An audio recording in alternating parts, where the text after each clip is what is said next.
E aí galera, tudo bem com vocês? Vamos aí para mais um giro de notícias sobre o Cruzeiro com questões importantes que têm movimentado o ambiente do nosso clube. Meu nome é Emerson Araújo, esse é o canal 6x1 e desde o início eu peço para você deixar o like no vídeo, se inscrever no canal caso ainda não seja inscrito e usar os comentários para opinar sobre cada um dos assuntos. Sempre lembrando que o vídeo é feito com patrocínio do OneFootball, que é o maior aplicativo sobre futebol do planeta. Nele você encontra tudo que envolve esse universo do futebol, são notícias, estatísticas, transferências, vídeos, transmissão de alguns campeonatos como o alemão e o francês. O OneFootball é um aplicativo totalmente gratuito que está disponível tanto para Android quanto para iOS e o link para você baixá-lo está aqui na descrição do vídeo. O Cruzeiro empatou ontem 0x0 com a Tombense no Mineirão em mais uma atuação decepcionante, né? O time até finalizou bastante, foram quase 20 arremates ao gol, mas a maior chance realmente foi do adversário, né? Um pênalti batido pela Tombense, cometido por Alan Ruschel e que o Fábio fez uma grande defesa. Com esse empate, o Cruzeiro perdeu mais uma posição e está em sexto lugar no Campeonato Mineiro, com 8 pontos conquistados. Seguimos um ponto abaixo do G4 e restando 5 jogos para o fim da primeira fase, corremos o risco de não classificação para a semifinal. O próximo jogo será no domingo de manhã contra o Boa Esporte em Varginha. Eu sigo achando que o Cruzeiro tem sim a obrigação de terminar entre os 4 primeiros no Campeonato Mineiro, até quando a gente analisa uma questão de capacidade de investimento e de qualidade técnica dos elencos.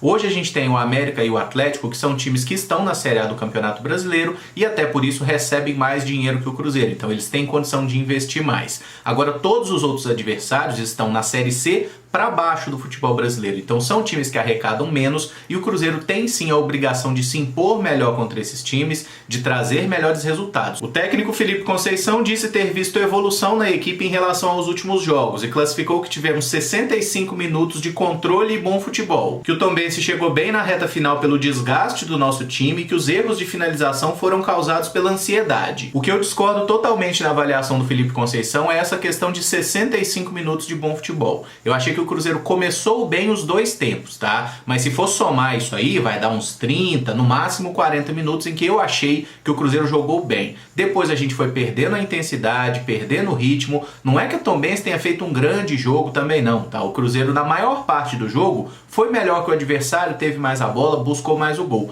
Mas não conseguiu criar grandes oportunidades, isso é outra coisa que eu discordo no discurso dele. Mas eu concordo que houve uma evolução quando a gente considera os últimos 3 jogos. Vamos tentar lembrar aí dos 6 jogos do Cruzeiro na temporada até agora. A gente começou bem naquele jogo contra o Uberlândia fora de casa, né? Que deu indícios bem legais ali. O Cruzeiro finalizou quase 30 vezes, ficou num empate por 1-1. Aí o segundo jogo foi contra a Caldense, né? Que ontem inclusive ganhou do Atlético. O Cruzeiro perdeu no Mineirão, tendo criado boas chances, né, mas pecando muito na finalização. E hoje a gente vê que perder para a Caldense não é necessariamente um absurdo, porque o América e o Atlético também perderam. Aí a terceira partida foi contra o RT, foi a primeira vitória no ano, aquele jogo disputado lá na Arena do Jacaré, que a gente ganhou por 2-0, gols do Manuel e do Marcinho. Até ali eu achei que o Cruzeiro estava indo num ritmo legal. Aí a gente foi jogar na Copa do Brasil contra o São Raimundo e fez um jogo bem fraco e classificou ali porque conseguiu aquele empate no final, foi até um gol do Felipe Augusto. Na rodada seguinte a gente pegou o Atlético em casa, né, o time que tinha o Louco Abreu na época, e o Cruzeiro ganhou por 1-0, fazendo um jogo bem fraco. Se eu não me engano, nós finalizamos apenas 9 vezes no jogo, aquela partida que foi no Mineirão, a estreia do novo uniforme e tudo mais.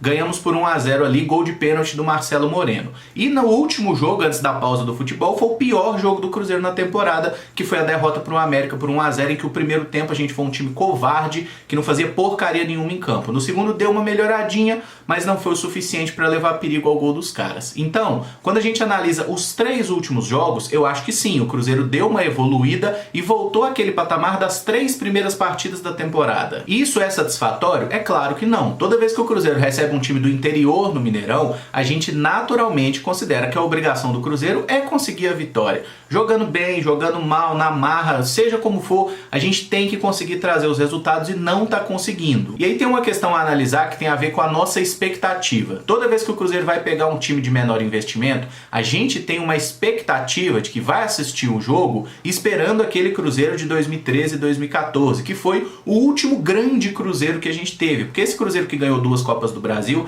ele foi copeiro e tudo mais, tem aí um lugar na história. Mas não é um Cruzeiro que encheu os olhos em nenhum momento da passagem do Mano Menezes. Só que não adianta ir lá e afixar a faixa agora falando volta Matos, volta Marcelo Oliveira. Se voltar o Matos e o Marcelo Oliveira, não vai jogar o futebol de 2013, 2014, vai ter dificuldade. porque a situação financeira é diferente, o elenco é muito diferente, a nossa capacidade de atrair jogadores é muito diferente, tá? Então a gente tem que parar de querer achar a solução no passado e olhar para o presente para construir alguma coisa melhor no futuro. Mas se a gente ficar achando que a solução é trocar de técnico de 2 em 2 meses, a coisa não vai fluir. No ano passado, quantos treinadores já passaram por aqui? Agora o Felipe Conceição começou, tá tentando fazer alguma coisa diferente, né? E tá com muita dificuldade. Eu estou bem decepcionado com a forma como o Cruzeiro não está caminhando como a gente gostaria e como os resultados têm sido muito abaixo do esperado também. Só que eu enxergo que esse trabalho pode melhorar e a gente pode trazer melhores resultados. Acho, inclusive, que se mandar o técnico embora e trouxer outro, a gente vai perder tempo e daqui a pouco vai chegar no mesmo resultado atual. Esse impasse com essa dificuldade do time fazer gol, que isso tem muito mais a ver com a falta de qualidade dos atacantes mesmo do que com qualquer outra coisa. E penso que até o clássico contra o Atlético, que vai ser no fim de semana da outra semana, né, daqui a 9 dias, o Felipe Conceição está garantido no cargo. Ele vai ser o técnico do Cruzeiro. Só que esse clássico contra o Atlético, ele pode ser um divisor de águas, pro bem ou pro mal. Pode ser que nas próximas 3 partidas o Cruzeiro mostre uma evolução mais clara, comece a trazer resultados melhores, e pode ser que a gente perca esse clássico de uma forma vexatória, e se isso acontecer, todo mundo sabe que o Felipe vai cair. O Fábio ontem foi o melhor jogador do Cruzeiro em campo, tendo inclusive defendido um pênalti cobrado por Paulinho Dias. Foi o 32º penal defendido por ele com a nossa camisa. O goleiro destacou a luta da equipe e considerou que o período de 10 dias de treinamento foi bem aproveitado. E esse é um aspecto muito importante da gente considerar, porque os atletas do Cruzeiro, eles constantemente têm elogiado os métodos de trabalho do Felipe Conceição. A gente já viu o Fábio fazer isso, o Rafael Sobis, o Manuel, todos esses considerados aí líderes do elenco. E se os jogadores estão fechados com o treinador, ainda existe esperança da coisa melhorar. E sobre o Fábio não há muito a considerar, foi uma ótima partida. A defesa de pênalti fica ainda mais bonita porque ele pegou firme, né? Ele não deu rebote na jogada. E o lance pouco depois daquela pichotada de Manuel, Cáceres e Ramon no mesmo lance, né? Que o Alípio sai na cara dele, o Fábio faz a defesa ali. Foi muito bem, foi o melhor jogador do Cruzeiro em campo, sem dúvida nenhuma. E é isso que a gente espera do Fábio, né? Que nos momentos que o time dê essa rateada, ele seja ali um porto seguro e que consiga resolver a parada. E ontem ele foi brilhante, não tem nada a questionar. Já o Alan Ruschel merece bastante questionamento, porque fez mais uma partida ruim e após 10 passes errados e várias bolas nas costas, ainda foi expulso ao bloquear um chute com o braço. E aí acho importante esclarecer uma questão que eu passei errado na live de ontem, que era uma dúvida que eu tinha, dei uma pesquisada aqui. No caso, o Alan Ruschel, ele não vai cumprir 2 jogos de suspensão, tá? Ele vai cumprir na próxima rodada, no fim de semana, um jogo de suspensão pelo cartão vermelho. E no jogo da quarta-feira que vem contra o Coimbra, ele volta a ter condição de jogo, mas seguirá pendurado com 2 cartões amarelos. Então, como ele tomou o terceiro amarelo e o vermelho no mesmo jogo, ele cumpre a suspensão pelo vermelho e é como se aquele terceiro amarelo fosse anulado. Então, acho que ficou claro, no fim de semana o Ruschel está suspenso, na quarta-feira ele já pode jogar. Se tomar amarelo contra o Coimbra, né, se for utilizado pelo técnico e tomar amarelo, aí ele fica suspenso pelo terceiro amarelo no clássico contra o Atlético. Entendido? E com relação ao Alan Ruschel, acho que até agora é a contratação que mais está decepcionando, né? Porque de todos os jogos que ele fez pelo Cruzeiro, seja no meio-campo, seja na lateral, ele jogou mal em todos. E vale uma menção ao menino Kaique, que entrou nos minutos finais numa baita fogueira e não comprometeu, mostrando mais segurança que o experiente Ruschel. Ele completou 18 anos agora em março e é outro atleta da base que está sendo observado. Com esses poucos minutos que ele jogou, não dá pra gente avaliar nada sobre o Kaique, nem pro bem, nem pro mal. Na base ele mostrava sim ser um jogador muito promissor, mas ele ainda é muito novo, ele completou 18 anos, tem um mês ou menos, né? Então assim, vamos com calma com o garoto. Hoje ele é a terceira opção para lateral esquerda e me parece ser um jogador que, sendo lançado aos poucos, fazendo um bom trabalho de transição, poderá ser um ótimo lateral esquerdo para o Cruzeiro no futuro e gerar um bom dinheiro também. Quem vira opção para o jogo de domingo é o volante Rômulo. O nome dele apareceu no bid nesta quinta-feira e agora o atleta tem condições legais de jogar. Segundo o Rômulo, se precisar dele para jogar os 90 minutos, ele está à disposição. Imagino que o Rômulo vá ser utilizado onde hoje está jogando o Matheus Barbosa, né, como um meio-campista um pouco mais aberto pelo lado direito, porque foi a função que ele mais executou nos últimos anos lá no futebol italiano. Não vai me surpreender também se o técnico tirar o Marcinho e botar a gente com 3 volantes, tá? Tipo Adriano, Matheus Barbosa e Rômulo. Mas eu espero que ele não faça isso pelo menos nesses jogos contra times menores do Mineiro. O que causa realmente preocupação no Rômulo é o fato de estar há 9 meses sem jogar e o fato de terem dado 3 anos de contrato para um jogador que está prestes a completar 34 anos, né? Mas quando a gente pensa apenas nessa temporada, eu acho que ele pode ajudar, porque é um jogador que enquanto esteve jogando até a Lazio, né, na última temporada do Brescia não foi bem, mas parecia uma peça útil e acredito que para a segunda divisão do Campeonato Brasileiro ele possa sim ser uma peça importante. Vamos torcer para esse cara jogar muito, porque se ele jogar mal vai ser mais um Ariel, Henrique, Léo e outros jogadores desse tipo que tem gerado um grande problema financeiro e técnico. O Globo Esporte trouxe a notícia que o Cruzeiro fez uma sondagem ao Corinthians pelo lateral direito Matheus Alexandre, de 21 anos. O atleta está emprestado na Inter de Limeira e o Cruzeiro tem interesse em trazê-lo também por empréstimo até o fim da temporada. É um jogador que nesse momento o Corinthians não parece disposto a utilizar, tanto que ele está servindo lá a Inter de Limeira, e acho que é uma negociação bem possível de rolar, né, no segundo semestre aí, quando terminarem os campeonatos estaduais. Mas vamos aguardar. Eu particularmente torço muito para que o Cruzeiro consiga formar esse lateral direito reserva, que hoje o Ramon Rocha parece ser o jogador mais próximo de ser esse cara. Ele que chegou para integrar o time sub-20, né, mas está treinando com o profissional, inclusive ficou no banco de reservas ontem, e acho que quanto menos jogador o Cruzeiro contratar, melhor, até considerando a pindaíba que a gente vive financeiramente. E sobre o Matheus, né, que parece existir algum fetiche no Cruzeiro por contratar Matheus, mas sobre o Matheus Alexandre, o pouco que eu me lembro dele jogando foi com a camisa da Ponte Preta, tá? No Corinthians ele nunca jogou profissionalmente, e pelo que eu me lembro é um lateral bem veloz, um jogador que gosta de chegar no ataque, joga eventualmente como ponta também aberto pelo lado direito, né? Enfim, se for para trazer por empréstimo, eu não vejo nada contra, mas acho que nada vai acontecer por agora, só ao fim do campeonato estadual mesmo. E para fechar, vamos falar desse rolo envolvendo o Kaká e a diretoria do Cruzeiro. O zagueiro usou suas redes sociais para reclamar do fato de não ter recebido o valor combinado referente a salários atrasados, e que alguém do Cruzeiro teria dito a ele que se quiser receber deve buscar a justiça. O Cruzeiro respondeu em nota oficial pouco depois, anexando 2 comprovantes de pagamento num valor aproximado de R$591 mil.